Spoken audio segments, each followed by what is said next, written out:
2 Samuel 19ஆம் அதிகாரம்.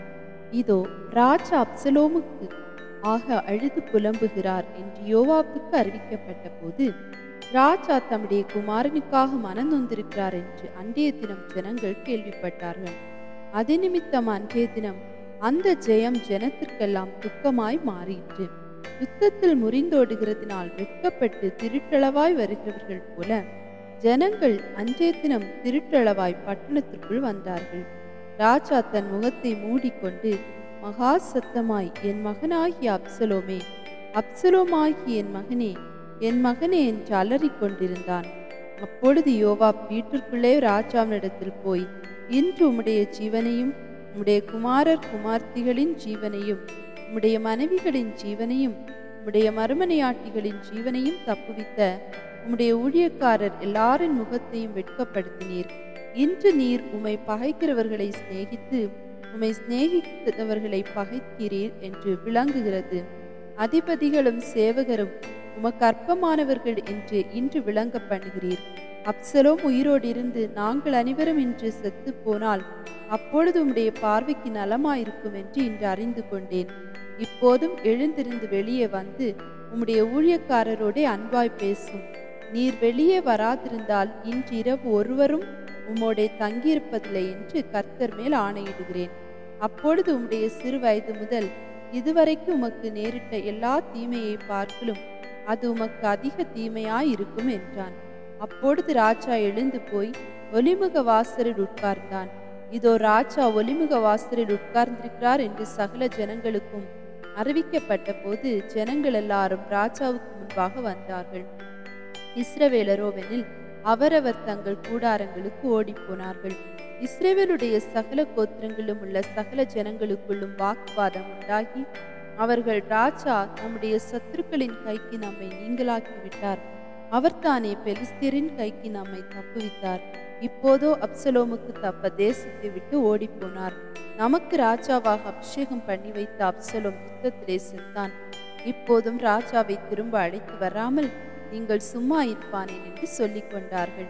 இப்படி இஸ்ரவேலர் எல்லாரும் பேசிக் கொண்டிருக்கிற போது ராஜா இருக்கிற வீட்டிலே அவனுக்கு கேள்வியானபடியினால் தாவீது ராஜா சாதோக் அபியாத்தார் என்னும் ஆசாரியர்களிடத்துக்கு ஆள் அனுப்பி, நீங்கள் யூதாவின் மூப்பரோட பேசி ராஜாவை தம்முடைய வீட்டுக்கு திரும்ப அழைத்து வர நீங்கள் மற்றவர்களுக்கு பிந்தி போவானேன்? நீங்கள் என் சகோதரர், நீங்கள் என் எலும்பும் என் மாம்சமும் ஆனவர்கள். ராஜாவை திரும்ப அழைத்து வர நீங்கள் பிந்தினவர்களாய் இருப்பானேன் என்று சொல்லுங்கள். நீங்கள் அமாசாவை நோக்கி, நீ என் எலும்பும் என் மாம்சமும் அல்லவோ? நீ யோவாபுக்கு பதிலாக எந்நாளும் எனக்கு முன்பாக படைத்தலைவனாயிராவிட்டால் தேவன் அதற்கு சரியாகவும் அதற்கு அதிகமாகவும் எனக்கு செய்ய கடவர் என்று சொல்லச் சொன்னான். இப்படியே யூதாவின் சகல மனுஷருடைய இருதயத்தையும் ஒரு மனுஷனுடைய இருதயத்தை போல் இணங்க பண்ணினதினால் அவர்கள் ராஜாவுக்கு, நீர் உம்முடைய எல்லா ஊழியக்காரரோடும் திரும்பி வாரும் என்று சொல்லி அனுப்பினார்கள். ராஜா திரும்ப வருகிறதற்கு யோர்தான் மட்டும் வந்தபோது யூத கோத்திரத்தார் ராஜாவுக்கு எதிர்கொண்டு போய் ராஜாவை யோர்தானை கடக்க பண்ண கில்கால் மட்டும் வந்தார்கள். பகூரியும் ஊரானான பென்யமீனனாகிய கேராவின் மகன் சிமேயியும் தீவிரித்து யூத மனுஷரோடும் கூட தாவீது ராஜாவுக்கு எதிர்கொண்டு போனான். அவனோட பென்யமின் மனுஷர் 1000 பேரும் சவுலின் வீட்டு வேலைக்காரன் ஆகிய சீபாவும் அவனோட கூட அவனுடைய 15 குமாரரும் அவனுடைய 20 வேலைக்காரரும் இருந்தார்கள். அவர்கள் ராஜாவுக்கு முன்பாக யோர்தானை வேகமாய் கடந்து போனார்கள். அவர்கள் ராஜாவின் வீட்டாரை இக்கரைப்படுத்தவும் அவன் விரும்பும் காரியத்துக்கு உதவவும் ஒரு படகு இக்கரையில் வந்தது. அப்பொழுது கேராவின் குமாரனாகிய சிமேயி யோர்தானை கடக்க போகிற ராஜாவுக்கு முன்பாக தாழ விழுந்து ராஜாவை நோக்கி, என் ஆண்டவன் என் அக்கிரமத்தை என்மேல் சுமத்தாமலும் ராஜாவாகி என் ஆண்டவன் எருசலேமிலிருந்து புறப்பட்டு வருகிற நாளிலே உமது அடியான் செய்த துரோகத்தை ராஜா நினைக்காமலும் தமது மனதில் வைக்காமலும் இருப்பாராக. உமது அடியானாகிய நான் பாவம் செய்தேன் என்று அறிந்திருக்கிறேன்.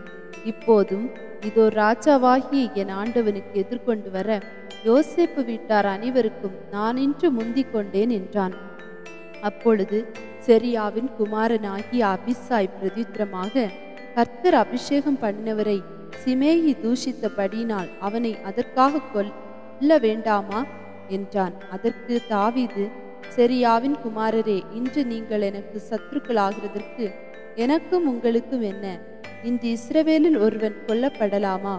இன்று நான் இஸ்ரவேலின் மேல் ராஜாவானேன் என்று எனக்கு தெரியாதா என்று சொல்லி ராஜா சிமேயியை பார்த்து, நீ சாவதில்லை என்று அவனுக்கு ஆணையிட்டான். சவுலின் குமாரனாகிய மேவிபோசேத்தும் ராஜாவுக்கு எதிர்கொண்டு வந்தான்.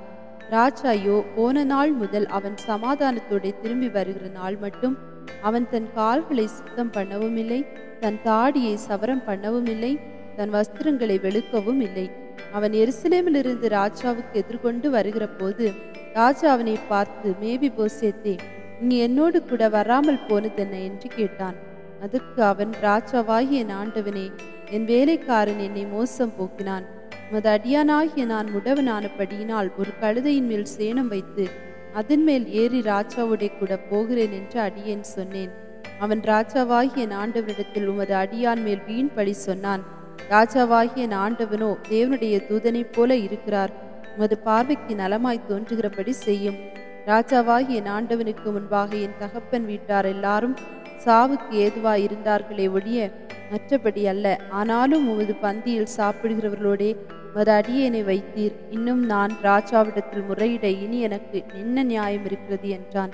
அப்பொழுது ராஜா அவனை பார்த்து, உன் காரியத்தை குறித்து அதிகமாய் பேசுவானேன்?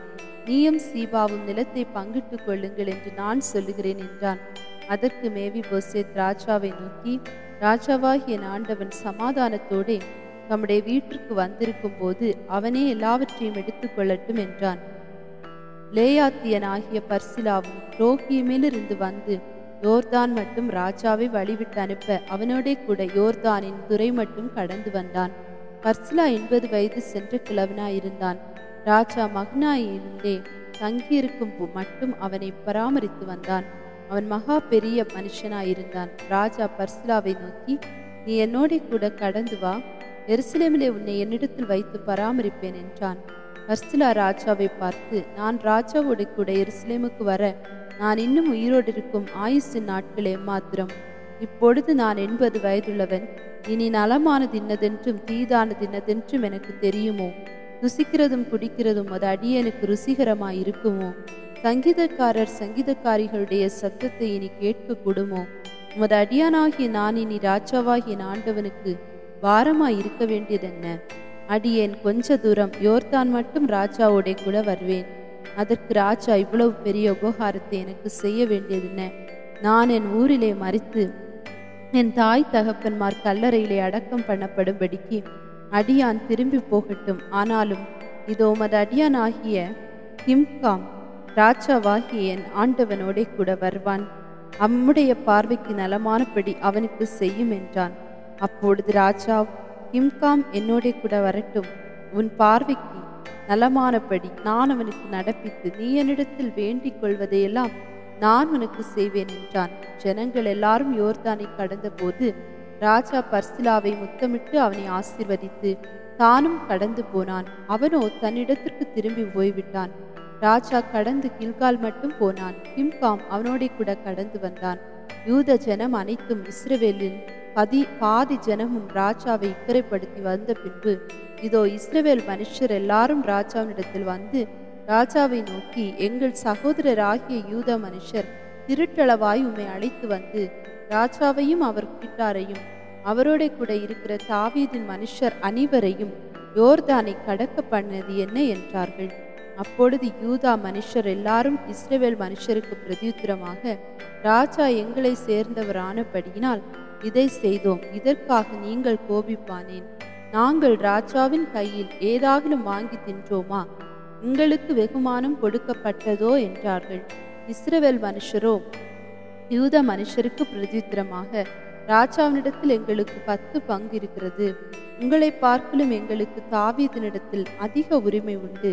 பின்ன ஏன் எங்களை அற்பமாய் எண்ணினீர்கள்? எங்கள் ராஜாவை திரும்ப அழைத்து வர வேண்டும் என்று முந்தி சொன்னவர்கள் நாங்கள் அல்லவா என்றார்கள். ஆனாலும் இஸ்ரவேல் மனுஷரின் பேச்சை பார்க்கலும் யூத மனுஷரின் பேச்சு பலத்தது. 2 சாமுவேல் 20ஆம் அதிகாரம். அப்பொழுது பென்யமீன் மனுஷனான பிக்ரியின் குமாரனாகிய சேபா என்னும் பேருள்ள பேலியாளின் மனுஷன் ஒருவன் தற்செயலாய் அங்கே இருந்தான். அவன் எக்காலம் ஊதி, எங்களுக்கு தாவீதினிடத்தில் பங்கும் இல்லை, ஈசாயின் குமாரனிடத்தில் எங்களுக்கு சுதந்திரமும் இல்லை, இஸ்ரவேலே, நீங்கள் அவரவர் தங்கள் கூடாரங்களுக்கு போய்விடுங்கள் என்றான். அப்பொழுது இஸ்ரவேல் மனுஷர் எல்லாரும் தாவீதை விட்டு பின்வாங்கி பிக்ரியின் குமாரனாகிய சேபாவை பின்பற்றி போனார்கள். யோர்தான் தொடங்கி எருசலேம் மட்டுமுள்ள யூத மனுஷர் தங்கள் ராஜாவை சார்ந்திருந்தார்கள். தாவீது எருசலேமில் உள்ள தன் வீட்டுக்கு வந்தபோது வீட்டை காக்க ராஜா பின்வைத்து போன 10 மறுமனையாட்டிகளை வருவித்து அவர்களை ஒரு காவல் வீட்டிலே வைத்து பராமரித்தான். அப்புறம் அவர்களிடத்தில் அவன் பிரவேசிக்கவில்லை. அப்படியே அவர்கள் சாகிற நாள் மட்டும் அடைக்கப்பட்டு உயிரோடு இருக்கிற நாளெல்லாம் விதவைகள் போல் இருந்தார்கள். பின்பு ராஜா அமாசாவை பார்த்து, நீ யூத மனுஷரை 3 நாளைக்குள்ளே என்னிடத்தில் வரவழைத்து நீயும் கூட வந்திருக்க வேண்டும் என்றான். அப்பொழுது அமாசா யூதாவை அழைப்பிக்க போய் தனக்கு குறித்த காலத்திலே வராமல் தாமதித்திருந்தான். அப்பொழுது தாவீது அபிசாயை பார்த்து, அப்சலோமை பார்க்கலும் பிக்ரியின் குமாரனாகிய சேபா இப்பொழுது நமக்கு பொல்லாப்பு செய்வான். அவன் அரணான பட்டணங்களில் வந்தடைந்து நம்முடைய கண்களுக்கு தப்பி போகாதபடிக்கு நீ என் எஜமானுடைய சேவகரை கூட்டிக் கொண்டு அவனை பின்தொடர்ந்து போய் என்றான். அப்படியே யோவாபின் மனுஷரும் கிரேத்தியரும் பிலேத்தியரும் சகல பலசாலிகளும் அவன் பிறகாலை புறப்பட்டு பிக்ரியின் குமாரனாகிய சேபாவை பின்தொடர எருசலேமிலிருந்து போனார்கள். அவர்கள் கிபியோன் கிட்ட இருக்கிற பெரிய கல்லண்டையில் வந்தபோது அமாசா அவர்களுக்கு எதிர்பட்டு வந்தான். யோவாப்போ தான் உடுத்தி கொண்டிருந்த தன் சட்டையின் மேல் ஒரு கச்சையை கட்டி கொண்டிருந்தான். அதில் உரையோடே ஒரு பட்டயம் அவன் இடுப்பண்டையிலே தொங்கிற்று. அவன் புறப்படுகையில் அது விழுந்தது. அப்பொழுது யோவாப் அமாசாவை பார்த்து, என் சகோதரனே, சுகமாயிருக்கிறாயா என்று சொல்லி அமாசாவை முத்தம் செய்யும்படி தன் வலது கையினால் அவன் தாடியை பிடித்து தன் கையில் இருக்கிற பட்டயத்துக்கு அமாசா எச்சரிக்கையாயிராத போது யோவாப் அவனை அவன் குடல்கள் தரையிலே சரிந்து போகத்தக்கதாய் அதனால் வயிற்றிலே ஒரே குத்தாக குத்தினான். அவன் செத்து போனான். அப்பொழுது யோவாப்பும் அவன் சகோதரனாகிய அபிசாயும் பிக்ரியின் குமாரனாகிய சேபாவை பின்தொடர்ந்தார்கள். யோவாபுடைய வாலிபரில் ஒருவன் செத்தவன் அண்டையிலே நின்று, யோவாபின் மேல் பிரியப்படுகிறவன் எவனோ, தாவீதின் பட்சத்தில் இருக்கிறவன் எவனோ, அவன் யோவாபை பின்பற்றி போவானாக என்றான். அமாசா நடுவழியிலே இரத்தத்திலே புரண்டு கிடந்தபடியினால் ஜனங்கள் எல்லாரும் தரித்து நிற்பதை அவன் கண்டு அமாசாவை வழியிலிருந்து வயலிலே இழுத்து போட்டான். அவன் அண்டையில் வருகிறவர்கள் எல்லாரும் தரித்து நிற்பதை கண்டு ஒரு வஸ்திரத்தை அவன் மேல் போட்டான். அவன் வழியிலிருந்து எடுத்து போடப்பட்ட பிற்பாடு எல்லாரும் கடந்து பிக்ரியின் குமாரனாகிய சேபாவை தொடர யோவாபுக்கு பின் சென்றார்கள். அவன் இஸ்ரவேல் கோத்திரங்களை எல்லாம் சுற்றி பெத்மாக்காவாகிய ஆபேல் மட்டாகவும் பேரீமின் கடைசி மட்டாகவும் வந்திருந்தான். அவ்விடத்தாரும் கூடி தாங்களும் அவனுக்கு பின் சென்றார்கள். அவர்கள் போய் பெத்மாக்காவாகிய ஆபேலிலே அவனை முற்றுகை போட்டு பட்டணத்திற்கு எதிராக தெற்று வரைக்கும் கொத்தளம் போட்டார்கள். யோவாபோடு இருக்கிற ஜனங்கள் எல்லாரும் அலங்கத்தை விழப்பண்ணும்படி அழிக்க எத்தனம் பண்ணினார்கள். அப்பொழுது புத்தியுள்ள ஒரு ஸ்திரீ பட்டணத்திலிருந்து சத்தமிட்டு, கேளுங்கள் கேளுங்கள், நான் யோவாபோடே பேச வேண்டும், அவரை இங்கே கிட்ட வர சொல்லுங்கள் என்றாள். அவன் அவளுக்கு சமீபத்தில் வந்தபோது அந்த ஸ்திரீ, நீர்தானா யோவாப் என்று கேட்டாள். அவன் நான் தான் என்றான். அப்பொழுது அவள் அவனை பார்த்து, உமது அடியாளின் வார்த்தைகளை கேளும் என்றான். அவன் கேட்கிறேன் என்றான். அப்பொழுது அவள், பூர்வ காலத்து ஜனங்கள் ஆபேலிலே விசாரித்தால் வழக்கு தீரும் என்பார்கள். இஸ்ரவேலிலே நான் சமாதானமும் உண்மை உள்ளவனுமாயிருக்கையில் நீர் இஸ்ரவேலிலே தாய் பட்டணமாயிருக்கிறதை நிர்மூலமாக்க பார்க்கிறீரோ? நீர் கர்த்தருடைய சுதந்திரத்தை விழுங்க வேண்டியது என்ன என்றான். யோவாப் பிரதித்திரமாக, விழுங்க வேண்டும், அழிக்க வேண்டும் என்கிற ஆசை எனக்கு வெகு தூரமாய் இருப்பதாக. காரியம் அப்படியல்ல. பிக்ரியின் குமாரனாகிய சேபா என்னும் பேருள்ள எப்ராஹிம் பர்வதத்தானாய் இருக்கிற ஒரு மனுஷன் ராஜாவாகிய தாவீதுக்கு விரோதமாய் தன் கையை ஓங்கினான். அவனை மாத்திரம் ஒப்பு கொடுங்கள், அப்பொழுது பட்டணத்தை விட்டு போவேன் என்றான். அப்பொழுது அந்த ஸ்திரீ யோவாபை பார்த்து, இதோ அவன் தலை மதிலின் மேலிருந்து உம்மிடத்திலே போடப்படும் என்று சொல்லி அவள் ஜனங்களிடத்தில் போய் புத்தியாய் பேசினதினால் அவர்கள் பிக்ரியின் குமாரனாகிய சேபாவின் தலையை வெட்டு யோவாவிடத்தில் போட்டார்கள். அப்பொழுது அவன் எக்காலம் ஊதினான். அவரவர் பட்டணத்தை விட்டு கலைந்து தங்கள் கூடாரங்களுக்கு புறப்பட்டு போனார்கள். யோவாபும் ராஜாவிடத்துக்கு போகும்படி எருசலேமுக்கு திரும்பினான். யோவாப் இஸ்ரவேலுடைய எல்லா இராணுவத்தின் மேலும் யோய்தாவின் குமாரனாகிய பெனையா கிரேத்தியர் மேலும் பிலேத்தியர் மேலும் தலைவராயிருந்தார்கள். அதோராம் பகுதிகளை வாங்குகிறவனா அகிலோத்தின் குமாரனாகிய யோசபாத் மந்திரியும் சேவா சம்பிரதியும் சாதோக்கும் அபியாத்தாரும் ஆசாரியருமாய் இருந்தார்கள். யாயீரியன் ஆகிய ஈராவும் தாவீதுக்கு பிரதானியாய் இருந்தான்.